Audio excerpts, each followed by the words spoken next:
Both of you rocking the Converse. Yeah, man, always.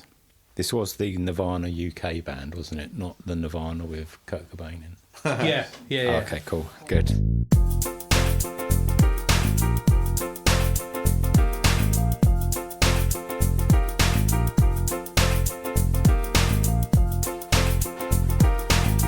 All right. How's it going? Good to see you. Haven't seen you guys in a while.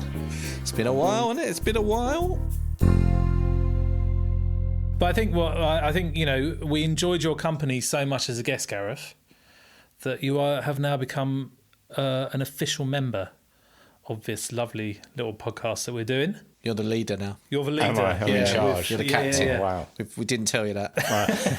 I'm the captain now. We voted on the train. Okay. That's a Biffy Clyro song, isn't it? Bit of a captain. Yeah. Yes, it is. So I think, we're changing the format slightly, aren't we? Instead of talking to someone about their life, we're just going to shoot the shit and Shoot the shit about bands, about a particular band every episode. every time we, yeah. And who's the band we're doing today? Well, I believe you should be mentioning this because isn't this one of your favourite bands ever? So yeah, we're doing Nirvana. Nirvana. Actually, so how do you pronounce it? Because I hear people pronounce it Nirvana. It's Nirvana. No, It's Nirvana, isn't it? Yeah, Nirvana. Yeah. Who says do you that? know who says that? No, it was on like some podcast I hear, and I just think, who says Nirvana? It'd be Near, wouldn't it, if it was Nirvana? Yeah. Nirvana. It is Nirvana, isn't Are it? you sure they weren't talking about a cover band? No, it was all. They just kept saying Nirvana, and I was just like, Great idea for a cover band, though. Right. what, Nirvana. Nirvana. Yeah.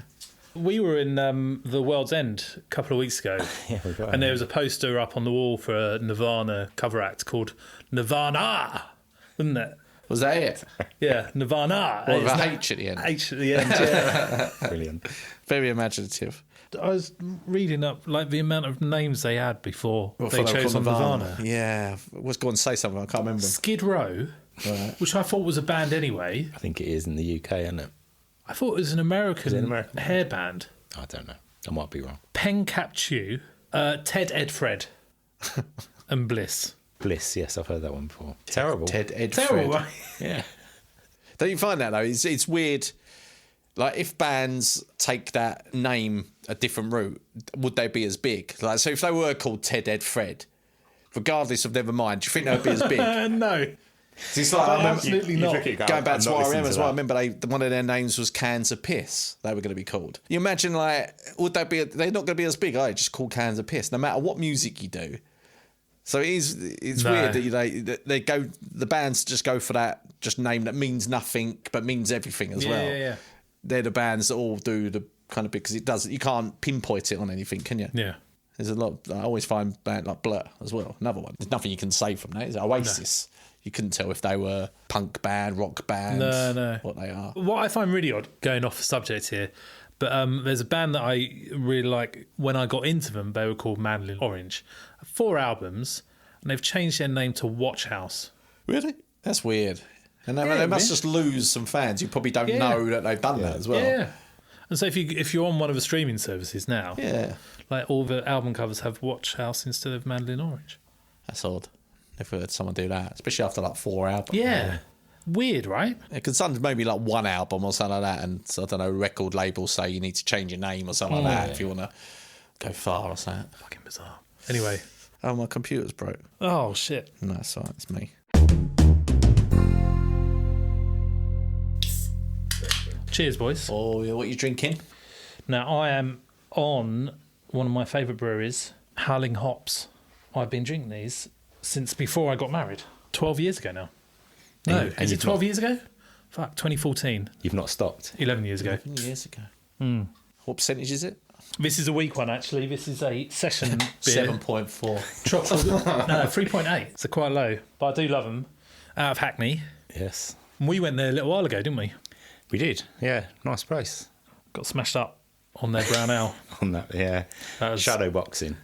That's what it was Well, called. is that what it's called? Yeah, I remember what it was called. Lights It's out. delicious, isn't it? Yeah. But yeah, that Did for me. that done me in, if I'm honest. Anyway, you're not drinking because you're on antibiotics. I've got a tooth infection, so yeah, I'm on the water tonight, so very boring. So apologies. And you? I've gone for a Tiny Rebel. Nice. Cali Powell. Newport, South Wales. 4.6%. Juicy, apparently. Juicy Power Ale. Yeah. Oh. God. That does look juicy. That's a good one. Yeah. What have you guys been listening to recently? What haven't I been? That's the question I think you want to ask me. What haven't you been listening to? Probably the question is, what have I been listening to is probably where you want to go with, to be fair. We're just going to go around in circles for the next Until I hour. think of something. Go to Gareth. Right, I'll go Gareth. Gareth, what you been listening to? Name a Bok album. You what? Name a Bok. I think it's Name a Bok. That's how you pronounce it. Right. I've got Name a, but yeah, it's very good. English singer-songwriter. Oh, Used nice. to be in Goat Girl. But yeah, she's great. I saw her supporting Dinosaur Jr. a few weeks back. Oh, nice. Dinosaur Yeah, Jr. still going, is he? Yeah, still going. What are they strong. doing? Your beard is incredibly long now. Isn't it? I was just looking at it like...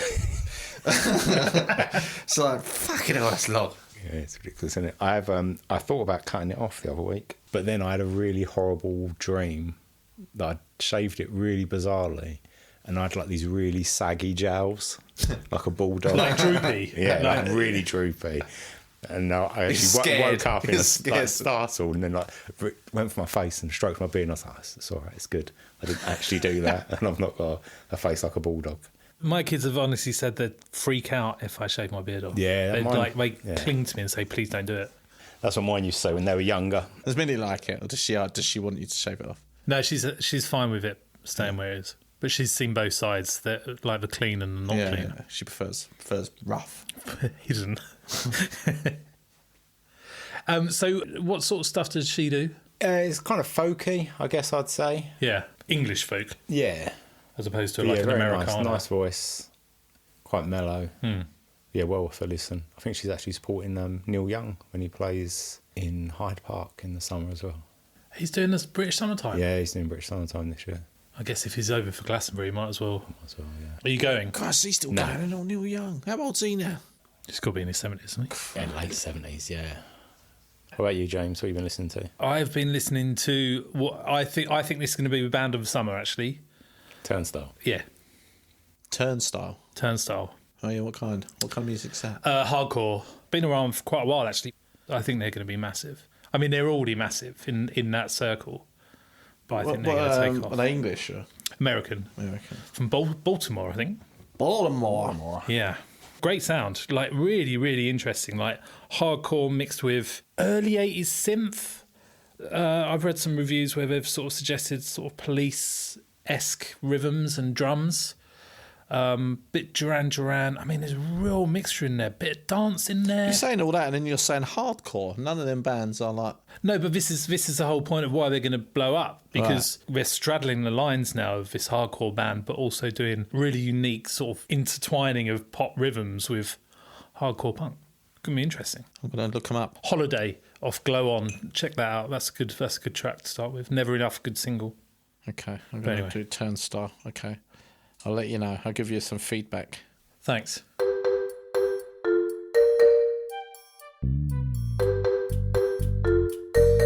All right. Do you want to start off then, Phil, as you're the Uber fan? Am I the Uber fan? I don't know. Well, I think so. From what you said to me, I think They you they are. were probably my first love. Yeah, I think they were my first, like, you know, the band that really, like, just gets you, like, you go, oh, this is the band for me. I think so. I was probably into, like, other stuff before that, but then that led to that. So, yeah. When was it? Probably, so it would have been around Nevermind. I think Bleach come after that for me. Oh no, it's before that, but I didn't really know Bleach until obviously everyone knew Nirvana. Obviously at that point, didn't they? Until Nevermind But that's burst the thing. on the scene. But isn't that the thing though? Like, Nevermind was what, 91? Yeah, it So was. we were what, 13? Yeah, 11. he has to get it in. Didn't he? Had to get it in. Yeah. I'm just trying to think of what I was listening to around that time, and I'm not sure whether. No, and do you know what? I don't think I was 91. I think it would have been 92 when maybe I got into it, because I don't think my proper like music started to develop until 92. I started to remember like Rage Against the Machine and things like that. That was 92, wasn't it? So Yeah. it must have been around then. I can't really remember. It's a bit hazy, but it would have either been like end of 91, 92. 92 was probably definitely the year, like the more informative year where I start to remember really getting into music. I think it must have been around that time for me as well, because In Utero definitely wasn't released. No. So, and I remember sort of eagerly awaiting In Utero. Yeah. So I must have been into them quite big. See, I remember I remember doing Nevermind, obviously. Then I think I went Incesticide. Yeah. Then I went Bleach. And then, like you say, everyone was by that time waiting for In Utero to come out, wasn't it? 'Cause it was a good 3 years. No, 2 years. 93 wasn't In Utero. Yeah. So that was kind of the order I did it in. Yeah, I think for well, especially for people of our age, I mean, that's probably the order you had, unless you were very knowledgeable or lived with a sort of big, and that's the thing, punk family, who right? was, and that's the thing when you go from Bleach, which is a good album. I like Bleach. It's a good album, but you wouldn't expect the next album to blow up the way it did, would you? Like, that's just unbelievable to go from a album which no one knew about. It is a good album when you go back and listen to it, but you wouldn't expect the next one in 2 years' time to go, these guys are going to be the biggest thing on you. You just look at it, shut up, they're all right. And well, it's just that riff at the beginning of the album. It is. And what I was surprised about, and in my research recently, was that Bleach wasn't recorded with Dave Grohl. He wasn't in the band. Yeah, no, he got it from Nevermind, didn't he? I had no idea. And they had this guy called Bleach, Channing. Yeah, he's drums. the drummer, yeah. And he sacked him. And they sacked him. But it's you can understand why they went the way he went the way he did, because it was just from being a okay punk grunge band to them being the biggest band on the planet at the time. And they did change the music of 90s, didn't they? Yeah. Everything was grunge after that. Yeah. But I don't believe that Nirvana is a grunge band. No. I think they're a punk band. Do you know what? I think actually when you break it down even more, you break down all the fuzziness of the guitars and that, it's actually it's quite poppy as well. The harmonies. Well, Nirvana, like Nevermind is. Yeah, for sure. Nevermind is very like, obviously it's got all the distortion and but it's the harmonies and the catchiness of the songs. He's very like poppy. Wasn't that from his love of the Beatles? Yeah, he was. I think he even admits it. He does say like he did quite like that kind of music. He never shied away from that. It would be interesting to see where they would have gone. I don't think they would have probably lasted anyway as a band. I think he would have gone solo. No, I think Dave Grohl probably always had Foo Fighters in his back of his mind, maybe as well. Which again it's interesting as well, because like reading about where Grohl came from, his band just broke up.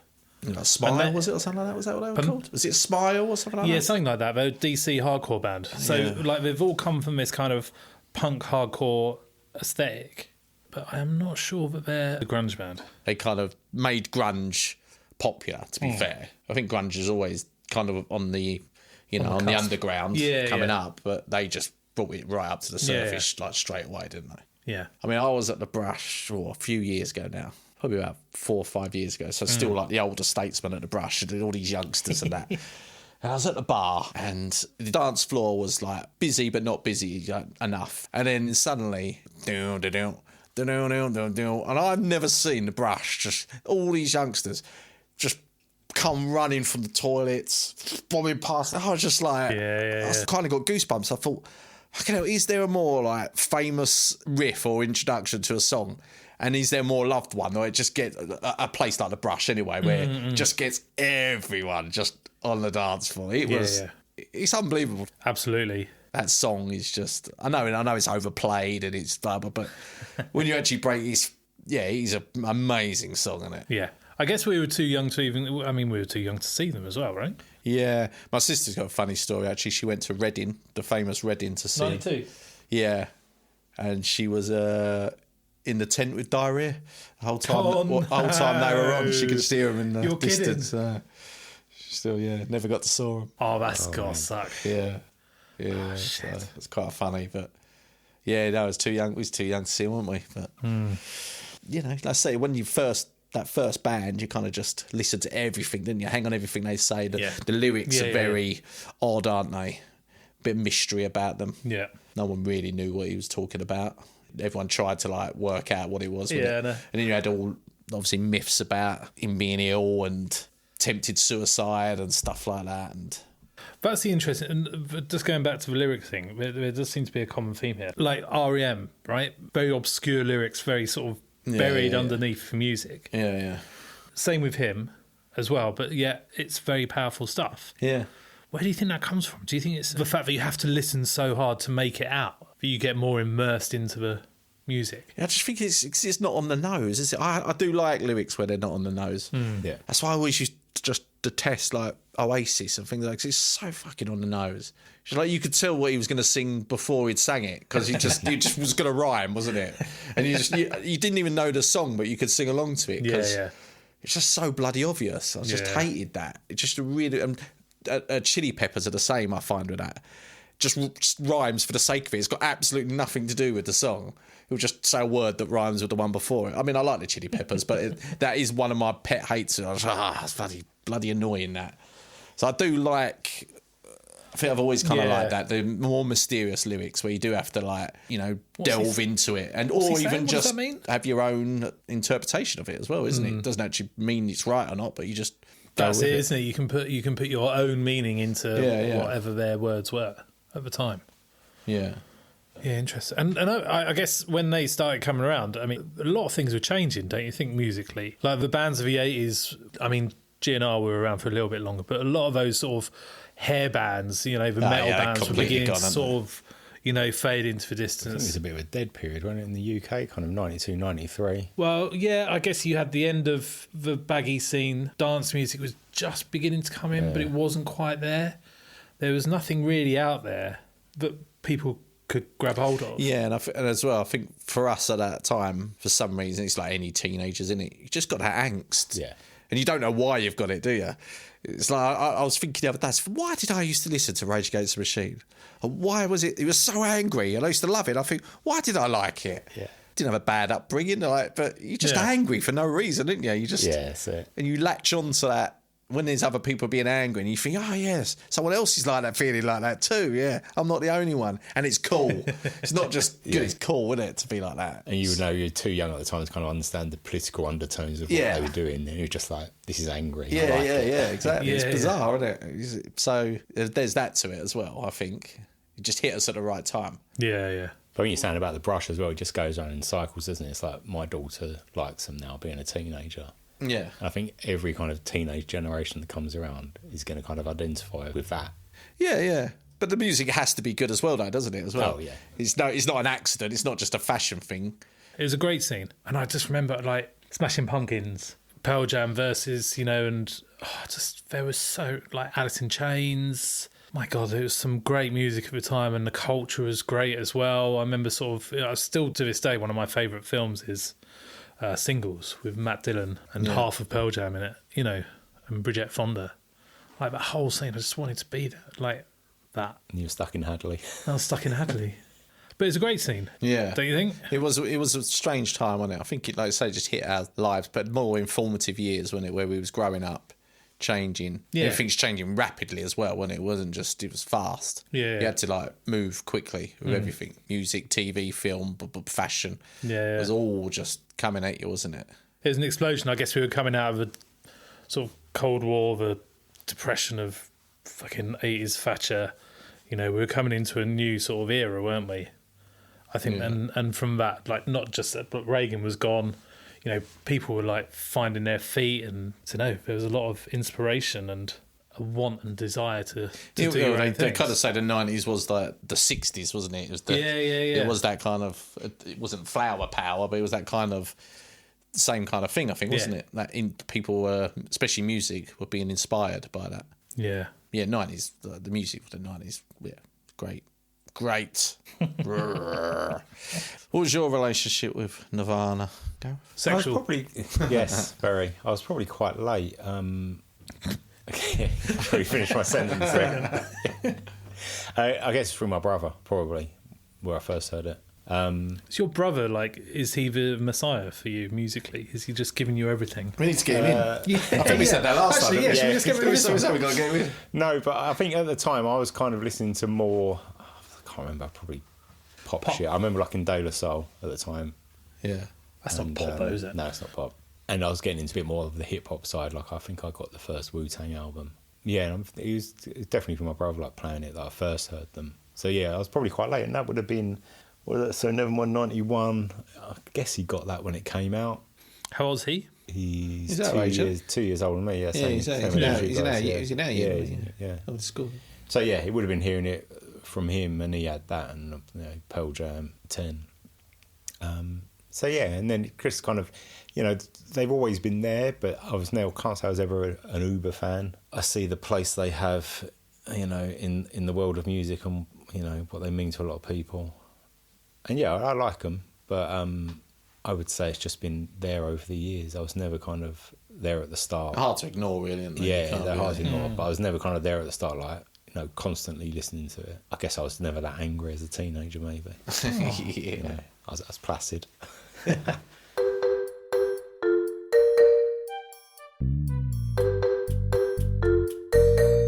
In Utero's good as well. Yeah.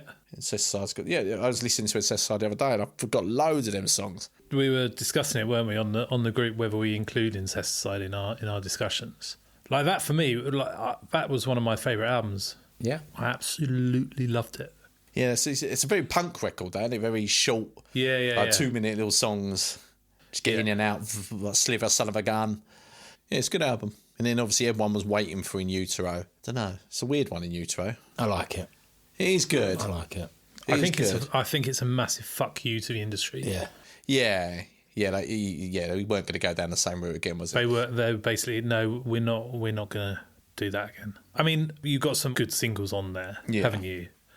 The radio-friendly singles, Heart-Shaped Box and all that. You say radio-friendly, but hasn't he got like a lyric like "Eat my cancer when you turn black" and stuff like that in there, hasn't it? Yeah. Although they did play it on the radio, but I don't know if they ever cut that bit out. Do you know he actually died on my birthday? Oh, did he? Yeah. I thought they officially announced him the day after, though, isn't it? They discovered his body on the 8th. Oh, right, that's okay. But it turns out that he died on the 5th. He tried to do it earlier. About a month before, didn't he? Yeah. In Rome, wasn't he? Because apparently he suffered from really bad stomach pains, stomach ulcers or something. Right, yeah. And so that's why he took drugs to kill the pain, and then obviously just got addicted. But he used to suffer from really bad stomach ulcerations, and he was just in agony. What was the stomach ulcerations as a result of taking drugs in the first place? Yeah, probably like a vicious circle. I think it might be nerve, anxiousness. Right, something like. I think he's quite a nervous person. But if you see him on interviews, he's very nervous and shy, isn't he? Yeah. So I don't think he likes all that fame and that anyway. So I think it might have either been through anxiousness, then the drugs, and then it's just a vicious circle, and I think that's what caused him to kill himself. And of course, the famous. Well, I don't think he's that famous, but obviously, do you know what album he was listening to? They found his CD player when he died. Go on. Automatic for the People. Was it really? Apparently so. That's what they say he was listening to when he died. What track, though? What track? Well, if you shoot yourself listening to Sidewinder Sleeps Tonight, it's less than, Yeah, probably Everybody Hurts, wasn't it? Do you think? The song didn't help him. What a cliche. But the song, the message didn't help him. So, mind you, any song on that would have been depressing, but anyway. Yeah. Do you remember where you were? I was around my nan's when it came on the news. It's one of them weird things, isn't it? You remember? Yeah. I was at a house party, I remember. Or not a house party, more of a sleepover. Right, okay. And a few of us. And I remember I was the only really one into Nirvana then. And I think it was early, I don't know what time it happened, but we'd found out about 2 a.m. it came on. And then people saw it in the news and they just thought it'd be funny to take the piss out of me that he'd killed himself. So, oh, nice. Yeah. Kids are fucking mean, aren't they? And I remember just being really walking home in the morning after the set, just being really depressed and down. It was an odd one. It was just like you say, it's that first kind of thing where you've just grasped hold of it and it's just gone. You're just like, that's weird. My old school friend Kevin Thomas, he got tickets to Nirvana because I think they're meant to do a UK tour in April. Yeah, they were, weren't they? I think. And he's like, fucking arsehole. Fucking ticket. What am I going to fucking do with that? Well, put it in a frame. Probably worth it. Yeah, probably. Yeah. Probably just binned it and then it's like... Yeah. So obviously, should we go on to the Unplugged album? Should we talk briefly about it? Post-Thomas, right? So, obviously, this came out after he'd committed suicide, didn't it? So then they were decided... I think it was filmed in the December before, wasn't it? 93. Yeah. He'd actually done it. But then they released it, I don't know, September or whatever, 94 after his death. What's your thoughts on the Unplugged MTV? It's great, and there's some really powerful singing in that. I mean, his voice at the end. is incredible. At that end, when there's a bit of "Where Did You Sleep Last Night?" It's the last song, isn't it? And he goes silent, and he does like he inhales. He goes because he's like he got lost. I remember he's closing his eyes. He's probably getting into it, and then he just opens them and he just goes. It's like he just like forgot everything. It's just like that's amazing, that moment. That's a great song as well. When I was listening to it the other day, it's the "Where Do Bad Folks Go When They Die?" They don't go to. I mean, the way he sings that is Meat Puppets. Proper. It's a cover, but like it's his it southern drawl all over. Oh, it's fucking incredible. Yeah, very like husky, wasn't he, as well on that one? Yeah. Half the reason why Nirvana did so well was because of his vocals. He's singing, like, even on Bleach, it is just incredible. Do you think he would have gone, or they would have? I don't think they would have been a band much longer, regardless of him being alive or not. I think they would have probably gone their separate ways. Maybe he'd have gone solo. Do you think that would have been the route he'd have gone down, more folky? Because his voice actually fitted that. Yeah. Like, it really works well. And you think you could have easily have seen him going down that route. I don't think he could have sustained the kind of those vocals for much longer. No. Do you know what I think? No, it's going to fuck up your vocal cords at some point. So. That is an interesting question. Like, where would they have gone? Yeah, I think that was probably the route. And you do hear, I think you do hear like Kurt Cobain in interviews and that say that's kind of where he was, and even his inspirations, the Beatles. He was into REM and things like that. I think they all were the softer. So maybe that was where he was or wanted to head. I don't know. Obviously we'll never know, but it would have been interesting to see. I mean, what would he be? He'd still only be now like mid-50s, wouldn't he? I think he was alive. He was 27 when he died, wasn't he? 94. 56, 58. 57, yeah. Oh, well. We still got the Foo Fighters, though. Yeah? You a fan? The first album I really like, that's the one with Everlong on, right? No, it isn't, is it? Is it? No, This Is a Call is the first one, isn't it? Isn't that the single? Yeah, but wasn't that on the first album? I don't know. Oh, I don't know. I didn't look into it. I don't own any Foo Fighters albums. But Everlong I absolutely loved. I mean, I can give or take Foo Fighters. I like a few of their songs, don't get me wrong. But I like it when they rock out. I don't like it when they do that flying one. What's that? Bloody... Yeah. And they like trying to be comedy and that. They just get on my nerves a little bit. The first one was impressive because he done all that in his garage and that, didn't he? Did he really? Played every instrument. Yeah. He's talented. He is. Yeah. I think they were all talented, actually. Like, they all brought something to that band. Yeah. Which I don't think... Like, some of the bass lines are incredible on Bleach. Really good. Drumming's obviously insane. Yeah. I mean, I can barely listen to the first 3 or 4 songs on Nevermind now. I can't do it. Well, just because they're too overplayed. They're just done for me. Yeah. And Polly, I just can't listen to that either. But that second half of the album, when you get into Territorial Pissings and Stay Away and Lounge Act and all that. Yeah, it's great. Fucking Hallingtons. They never get boring for me, those tracks. Is it Blow as well? What's the 4th track? I like that one as well. Breed, that's it. Yeah. That's really good as well. Breed and Lithium. I can still listen to Lithium. And I see In Bloom, I don't mind. I don't like Come As You Are. I get really bored of that. But it's still a great song. Yeah. And we haven't mentioned About a Girl on the first, that's a great song. Yeah, Aneurysm is Aneurysm on the first one? No, I think that's on Incesticide, isn't it? Yeah, you're right. Negative Creep. Oh yeah, that's a good song. Yeah. The anger in his voice when he's singing on that that's track. A great song. Oh my god. I like Love Buzz as well. I don't think that. I think that's a cover. That's a cover. Yeah. But I do like that. What's the best song? What is it like? I just can't. It's so hard. So we're doing top 5s. I haven't done the top 5. I'm going to make mine on the spot. We're not doing top 5. We're doing top 5s, but not yet. Okay. Unless you want to do them now. Well, should we play a game of guess the lyrics before? All right.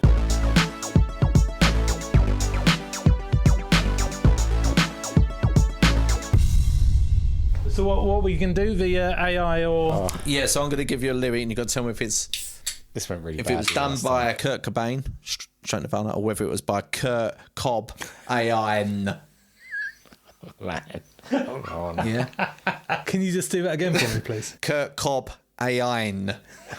Because I've got it off AI, ChatGPT. Nice. Right, so the lyric goes, monkey see, monkey do, rather be dead than cool.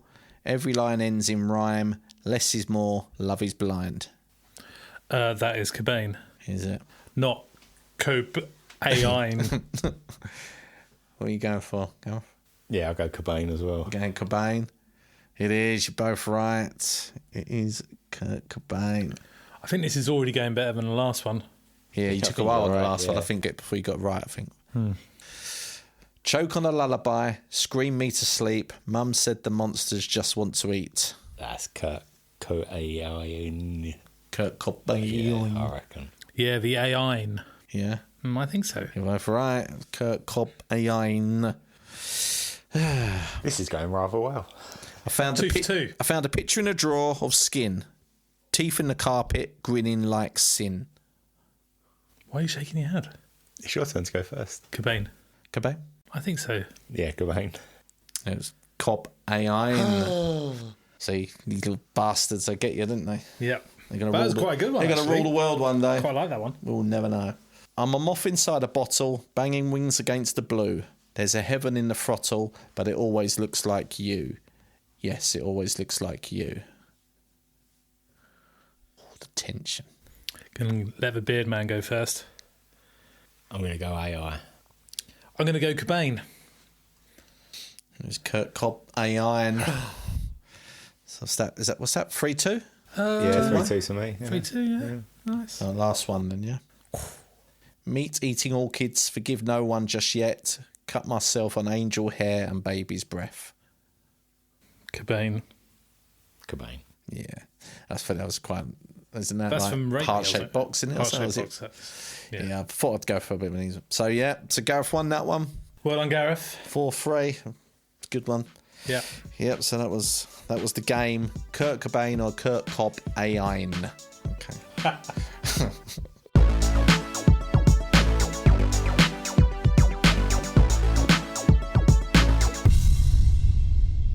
Where do you rate the albums? We're going to do 5, yeah? Okay. So we're including all of them, Incesticide and MTV. and Unplugged. We're not going to do Live at Reading or God, that's a On the tough Backs one, of that is. a I hadn't really thought muddy. about this. It always changes, like between a couple maybe. And Okay. one. But yeah. Because I've got MTV at number 5. Have you really? You're mad. You're crazy. The reason why I've got it at number 5 is it's a live compilation album. So we got number 4. In Utro, I like it, but I don't think it's as strong as the other 3. Number 3. Number 3, I'm going to go Bleach. I fucking love Bleach. I originally had it at number 1.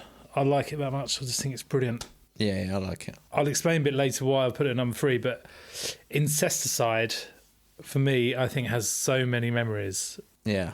I listen to that album over and over and over again. It's one album that I will still revisit to this day. And I put Nevermind at number 1 because, Because it's goddamn never mind. yeah, it's the album that got me into them. Yeah. I struggle to listen to the singles now, but that second half of the album is one of the greatest Yeah. second halves of an album ever. I mean, if they just released that, right, that would have been awesome. And Bleach, I just don't think it's quite as an album, quite as complete as Nevermind is. No. Yeah, I get that. And then that's why my list is what it is. Come then, Phil. You're next. So I'm going in Utro 5. I like it again, but it's. I'm just going back and re-listening. That's probably the least one I do go back to and re-listen to. But I could be surprised if I put it on. Well, and I would be. I put it on. Oh, yeah, I do like this. But yeah, if I'm going to go back and you said in what order would I re-listen to them, in Utro would be the least one I do.